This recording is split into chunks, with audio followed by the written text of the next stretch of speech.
I've been better. I hope things get better. Nice work. Thanks. Spartans aren't the only badasses in the UNSC.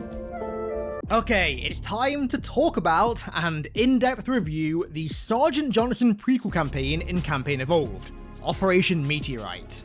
Now, you may have seen this thing getting absolutely blasted on social media over the last few days, and I will say, I think some of that blasting is warranted, but I think some of it's kind of overstepping a little bit. So I have a lot of thoughts about this campaign, its story, its gameplay, its cutscenes, dear God. And today is the day where we finally go through all of those thoughts. Make sure you stick around to the end as well, because I've actually given this campaign a score. I wasn't going to originally, but I got to the end of writing this and I thought, you know what, I can score this now, so stick around to the end for that. So, I want to start out by talking about the most important part of a campaign, its story. Now, in my original broad overall review for this game, I said that the Johnson campaign is a story that has good bones and ideas, and mid to poor execution. And you know, the more that I've gone back and played this campaign and thought about it and watched videos of it, the more that view has just been cemented. The main problems with this campaign, I think, are twofold.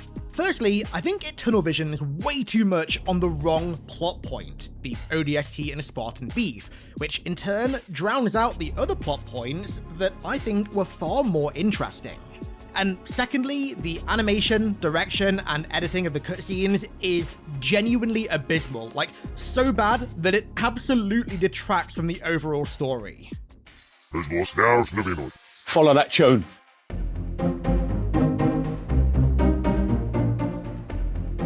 But we're going to come to that soon. So, like I said, the overall idea for this campaign is pretty cool. Chief and Johnson are on a top-secret only operation behind enemy lines to retrieve nav data that will aid in the discovery of what they believe is the Covenant's homeworld, High Charity. In the process, they end up running into an extremist sub-faction of the Covenant, the Sacristan Order, who are conducting genetic experiments on Covenant member species to essentially create hyper-controllable bioweapons out of them. They also encounter a company of ODSTs who were taken prisoner by the Sacristans, and of whom's leader has an issue with being rescued by a Spartan, which drums up the strife between ODSTs and Spartans that has existed in Halo's lore since the very beginning. Now, both of these plot points are genuinely interesting. You'd expect the experiments going on board the ship that are very left field for the Covenant to be the kind of main plot point for the story, whilst the ODST Spartan beef kind of ends up being the subtle undertone of the story, the subplot, so to speak. But the problem is that that's not the way they do it, it's the other way around. Once these experiments are introduced, they are never mentioned again. Their presence is next to zero in this campaign. The Prophet, the Minister of Harmony, essentially created the Rage Virus, as it was supposed to be in 28 days later, in a bet to try and make the brutes more controllable. He was also experimenting on elites and jackals as well, which we now know led to the creation of their Halo 4 and Halo 5 designs. They are quite literally genetic abominations, created by an ultra-zealous prophet who's doing it because he was so obsessed with the Forerunners' ability to genetically modify themselves. This is such a cool plot point and idea for a Covenant character and subfaction, and yet in the narrative and the gameplay it's almost non-existent. Firstly, these genetic abomination elites and jackals aren't even in the gameplay at all, they are literally just stored in tubes. The only experiments that are the brutes, the brute martyrs, but frankly they just behave the exact same as the brutes always have done in the gameplay. They're normal, and then you do enough damage to them, and they go berserk. Except their berserk animation and behavior is, ironically, so much less intimidating than, say, Halo 2, where you could really feel their pure rage and aggression breaking through the gameplay. If they'd used Halo 2's hyper-aggressive berserk behavior, then it would have been so much more fitting, because it would have upped the contrast between the brute when he's under the effects of the rage inhibitor, and the brute when the rage inhibitor is broken. But that contrast here just doesn't really feel that present. Not choosing to focus heavily on the Minister of Harmony essentially going full Umbrella Corporation and leaning into the horror of his creations and how those creations might mix up the gameplay and also provide a new angle of narrative for the Covenant, and instead choosing to focus on the relationship between Spartans and ODSTs was a massive misstep. It turns what could have been a genuinely unique story, an angle of the Covenant that we've never had before, into a story that feels like something we've had a couple times before. And on that note, let's talk about the whole Spartan ODST beef thing. So I really like the fact that they included this. It's been in the books literally since, I think, honestly, Fall of Reach, but we've never seen it in a game until now. And I mean this in a good way. You can really tell that novel writers had an input on this game's story because of its inclusion and also the way it's handled. However, for mega casual fans of the franchise who don't know a ton about Halo's lore, I'm seeing this plot point really get lost in translation. I've seen a lot of people saying that Williams just comes off as a girl boss, but I gotta say I don't really agree with that. Yeah, she's a bit cliche, but I mean, she was defending a planet that was being glassed and was then captured by the Covenant and literally hunted for sport. Given that, of course her demeanor is gonna be a little bit off. She also technically outranks Chief and Johnson as well, given that she's a lieutenant, so it's not like any time she's kind of off with either of them, she's breaking the order of rank or anything.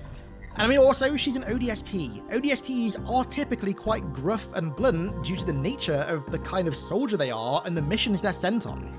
Now, don't get me wrong, I'm not saying that Williams is like a Veronica Dare or, I don't know, Meryl Silverberg kind of female heroine character. I don't think she's anywhere near that good.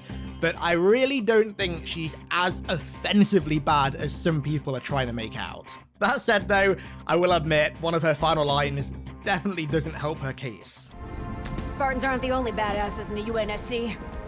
Yeah, that was a little bit corny and forced. I'm not gonna lie though, I did think that Williams' death was quite forced and not particularly earned. It really felt like a byproduct of an overfocus on the whole Spartan ODST beef thing. Realistically, there was no ticking time bomb on the ship or anything like that. There was no reason why they couldn't have just hung around a little bit longer and tried to figure out some kind of alternate plan that didn't require the entirety of Tiger Company sacrificing themselves. I feel like the writers were desperately looking for some kind of emotional crescendo for this story, and this was really all they had. But you see, if they spent more time focusing on Harmony's experiments, I feel like they could have found a much better and much more organic crescendo instead. Almost like if they treated it like a BOW outbreak, for example. Like these horrific genetic abominations are spreading throughout the ship and are trying to get off of it. So we need to blow it now or they're gonna go rampant across the galaxy. I just feel like if they'd gone from that angle, there were so many more interesting, massive crescendos they could have hit instead of Williams just going down with the ship. Unlike Johnson's death in Halo 3, which Marty himself has kind of admitted was forced because they needed some kind of emotional crescendo, this one falters because we'd only been with Williams for a level and a half. I didn't really have any emotional connection to her, unlike Johnson. And speaking of Johnson, his characterization and writing in this story kind of felt like a sort of smoothed out and cleaned up version of Bungie's Johnson. In Bungie's games, he always had a little bit of grit to his personality, and I felt that in Silent Storm as well. But the best way I can describe Johnson here is that it just feels like that grit has been smoothed out. Some of the line delivery is a little bit rough and feels kind of forced as well, which definitely doesn't help. He almost just feels like an uncanny valley replica of Johnson, to be honest. He definitely does not feel like a natural continuation of David Scully's Johnson, that's for sure. I also just feel like, broadly speaking, not much really happened in this story. Sure, the ship gets destroyed, but nothing like large scale ever happened with any of the experiments. They're kind of just gone, and Harmony gets away as well. Of course, we end up finding that nav data for High Charity, but this ending has like zero punch because of what we know comes after. Like, we know for a fact these coordinates that the entire mission was focused around retrieving were never actually used for anything. I mean, the only humans that ever go to High Charity were Marine POWs that get captured, or Chief that goes there because the Gravemind teleports him there. So the thing that this big final crescendo is focused around is ultimately pointless. And also, unless I'm completely misinterpreting something here, I feel like it almost entirely invalidates Operation Red Flag as well. The whole thing with Red Flag was that most of that operation was meant to be hijacking a Covenant carrier and boarding it and commandeering it so that we could retrieve the nav data for the Covenant's homeworld, High Charity, and then go to it.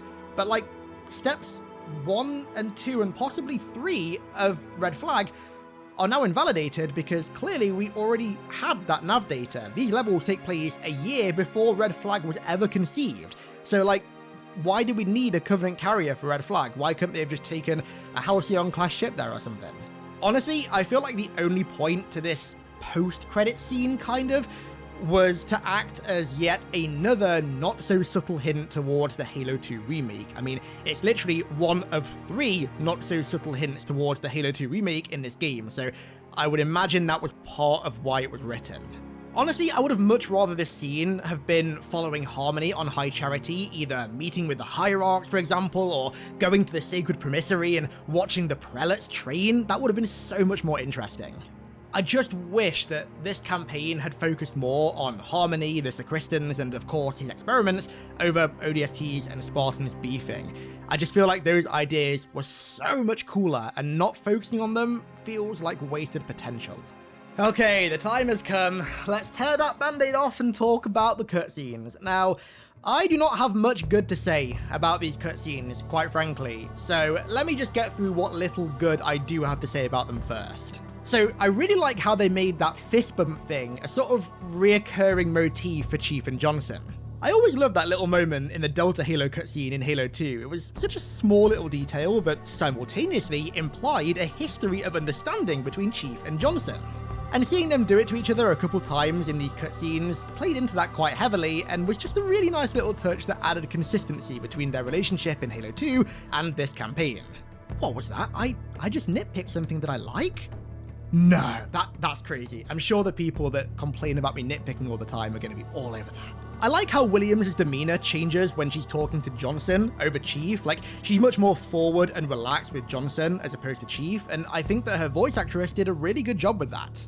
Also, fun fact, Williams is actually played by Julie Nathanson, who played Samantha Maxis in Zombies literally since World at War, so that was kind of a cool moment when I realized that. I thought Johnson listening to Shredding in his Oni AirPods was pretty cool. Also, fun fact about the origin of Shredding as a Halo song. Originally, Marty and Michael wanted to use Paint It Black in the Jenkins cutscene, but they couldn't get the rights back in 2001, so instead, they wrote Shredding, and now it's being reused again, which is pretty cool. And I did like how they reused Halo 1 Covenant dialogue in different contexts. It felt really familiar, but also very natural at the same time, which is the perfect combination. But to be quite honest, they are the only positives that I have for the cutscenes in this campaign.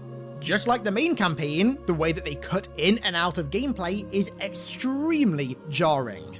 And also, the audio falls out of sync as well.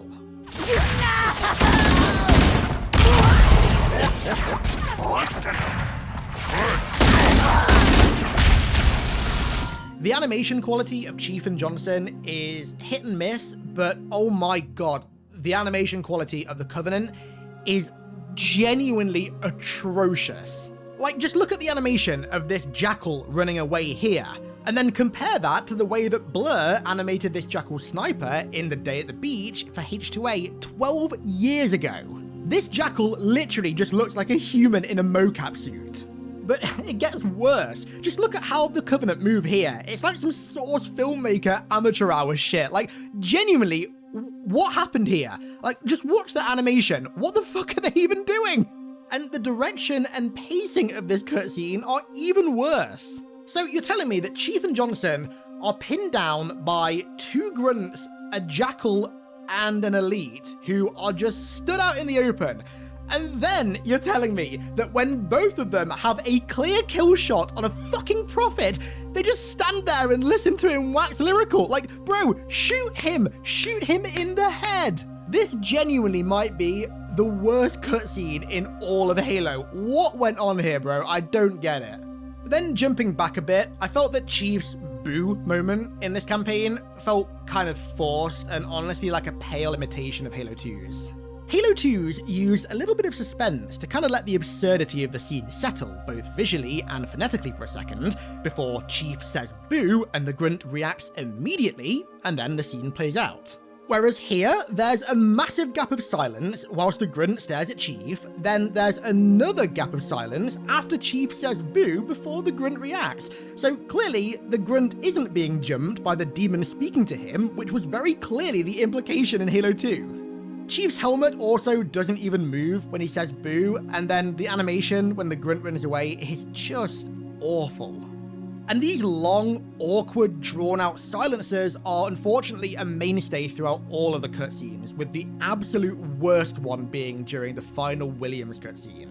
So there's a shot of Chief and Johnson walking into the room, then there's a shot of Williams and Tiger Company sat down, then another shot of Chief and Johnson walking towards them, and then another shot of Williams and Tiger Company where she finally speaks. It's like there's no natural reactivity, like characters aren't naturally reacting to what's happening in the world, they're just following a very rigid outline of how they need to behave.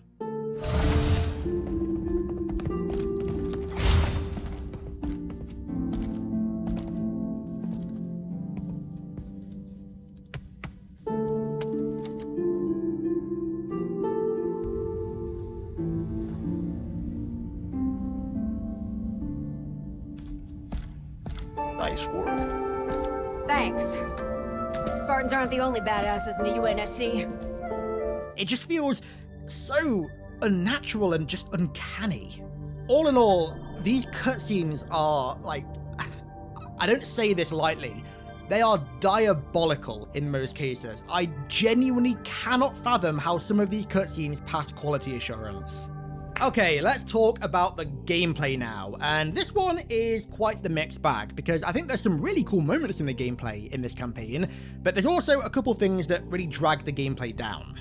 Of course, the main standout in terms of the gameplay is the Sacristan Order, the new arm of the Covenant. And visually speaking, these Sacristans are excellent. They look entirely new, using colours and small bits of design language that are entirely new to the Covenant, but at the same time, they still feel intrinsically Covenant in their overall design. This isn't a Halo 4 and Halo 5 situation where the Covenant just look like something else entirely. The Sacristan art style, both for the warriors and the environments, look and feel at home in Halo's aesthetic. Again, they strike that great combination of feeling familiar, yet fresh. However, where they really faltered was in the gameplay and the combat. They are literally just the regular Covenant. They don't fight or behave differently at all to the regular Covenant that you fight in the main campaign. And as such, I feel like their great narrative presentation just doesn't trickle down to their gameplay at all. The only difference are the Brute Martyrs, which thematically are pretty cool, but just fall so flat in the gameplay. Like, they have zero damage feedback. They are literally like shooting a brick wall. You don't smash their power armor like in Halo 3, you don't shoot off individual pieces of their armor like in Halo Infinite, or even shoot off their little hats like in Halo 2. You can smash their rage inhibitor, which, albeit does have a really cool visual effect, but as far as damaging them goes, there's just fucking nothing. They also have no variants either, not even any color variants. One of the terminals mentions that there's a brute chieftain in the hunting dome with them, but of course, that chieftain is nowhere to be seen. These martyrs have zero rank variations, nothing. It's literally just the blue ones. I was really expecting this Covenant to have something new, whether it's the drones or the engineers or something entirely new like the Sharkoi or the Prelates, who are literally the focus of 2 out of the 3 of their terminals. But they don't. They are just the regular Covenant with poorly designed brutes and no additional AI behavior. However, one thing I will say, and this applies across the entire game as well, is that the legendary, at least legendary health balancing for the Covenant / Sacristans is really, really good. One thing I was concerned about with this game, given that it's on the Reach engine, was that it was going to inherit Reach's bullet sponge enemies on legendary, and thankfully it didn't. The Covenant and Sacristans are, for the most part, fun to fight on legendary, which was quite a breath of fresh air. Now, in terms of the level design and the environments, I think they're pretty good overall in this campaign. We already touched on this a little bit, but the contrast between the regular purple Covenant architecture and then the white and gold Sacristan architecture keeps the level design fresh and helps to stave off repetitiveness. And I really love the size of some of these rooms, and especially the hangars in particular. They kind of invoke a Halo 2 style Covenant architecture and level design a little bit, which I think was intentional. The hangar in particular, honestly, doesn't even feel like a level. It feels like a naturally existing environment that's had a level scenario applied to it after the fact, instead of the other way around, which is where all good level design comes from. There are a few cool little vignettes scattered throughout the levels as well, like for example, the dueling elites in the training hall, the ODST prisoners being walked through the prison cells, and of course the elite HVT who watches the fight from above, kind of like Predator.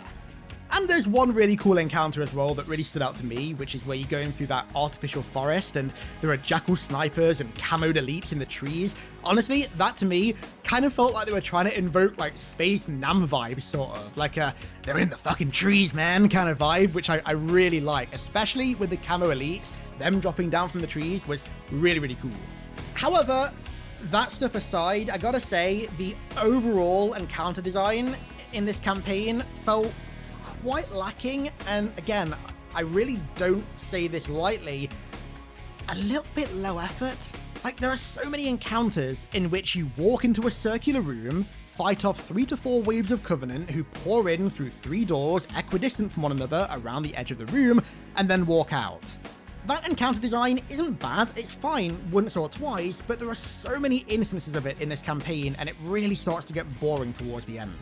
I don't really think the backtracking sections worked very well here either, and that's coming from somebody who actually really likes the way that Halo 1 and Halo 2 did its backtracking. I think it lacks what made Halo 1 and Halo 2's backtracking work so well. Like, Halo 1's a good example. When you backtrack through the levels of Halo 1, the environments were mostly the same, but the context surrounding them had totally changed. The Truth and Reconciliation, for example, went from a pristine alien ship to a flood-infested nightmare. The Assault on the Control Room's rooms went from quiet engagements to multi-faction carnage. But here, you go back through the same hallways and rooms with zero contextual change, which just makes them feel really repetitive and mars the intro to the final level. But of course, the elephant in the room with the final level and the campaign in general is the space combat. Now, graphically, I think this section is absolutely fucking gorgeous. Like, the Covenant ship looks immaculate, and the visuals of destroying the Banshees and the Seraphs and the turrets is honestly something that I cannot praise enough. That visual effect of the plasma is beautiful. The gameplay itself, though, is a little bit mixed. It's by no means bad, but it doesn't really do anything for me, to be honest. I feel like it really lacks the intensity of Reach's saber sections, something that is kind of a trend throughout this game, unfortunately.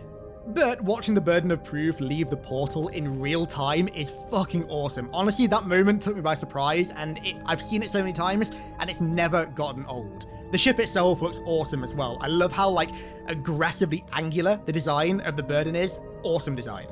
I really like the idea of the Kamikaze Seraphs as well, but it kind of falls a little bit flat when you realize that they forgot to add a fail state. So that section where you're supposed to defend the Burden from Kamikaze Seraphs, you can just let all 10 of them hit the Burden, even on Legendary, and you still beat the game. Nothing happens, which I think is a little bit of a lapse in judgment. And the final gameplay related thing that I want to touch on is the music. Now, of course, this campaign made the bold choice of not having a new soundtrack, but instead reusing a medley of Bungie era soundtracks from all of their games. And overall, I really do like this addition.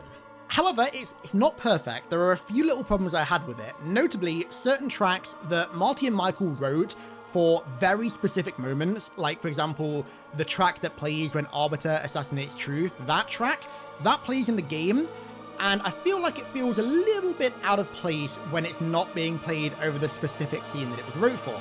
However, alternatively, there are tracks like Covenant Dance and Impen, for example, that are just fucking 50 out of 10 perfect combat tracks that really are interchangeable and could probably be used anywhere in any game and feel at home. And again, that first bit where the door opens and Impen starts playing, I love that. That track is so excellent, and hearing it used again was awesome. So, with all that said, overall, how would I score Operation Meteorite? Well, initially I leaned towards a 7. I was a pretty flat 7 for the entirety of this game. But you know, the more I think about the wasted potential of some of its coolest plot points and how it chose to focus on a theme that we've already experienced a ton over something that was genuinely so fucking cool and interesting, I feel like I'm leaning more towards a 6.5. I'm not going to be awkward and say 6.75 in between.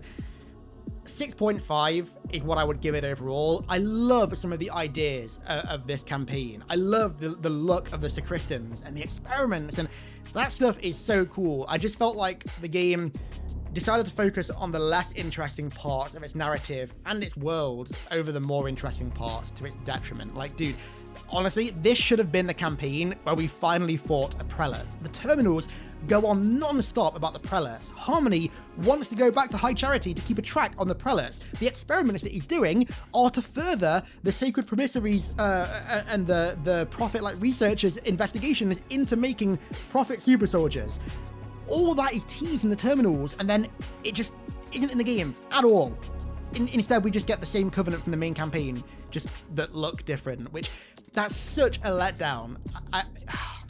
Yeah, my overall thoughts on this are excellent ideas, really unique ideas, and just execution that really feels like it missed the mark in a lot of ways, unfortunately. But what do you think about Operation Meteorite, if you've played it yet? If not, are you excited for it? Let me know your thoughts down below in the comments. On screen right now are 2 other videos that I've made about Campaign Evolved. Go check them out. Go sub as well if you haven't done so already. And with that said, let's round this one out there. I want to give a huge thank you to all of my amazing patrons for the continued support over there, as per usual. Thank you all so much, and thank you all for watching. I really appreciate it. And I'll catch you all in the next one.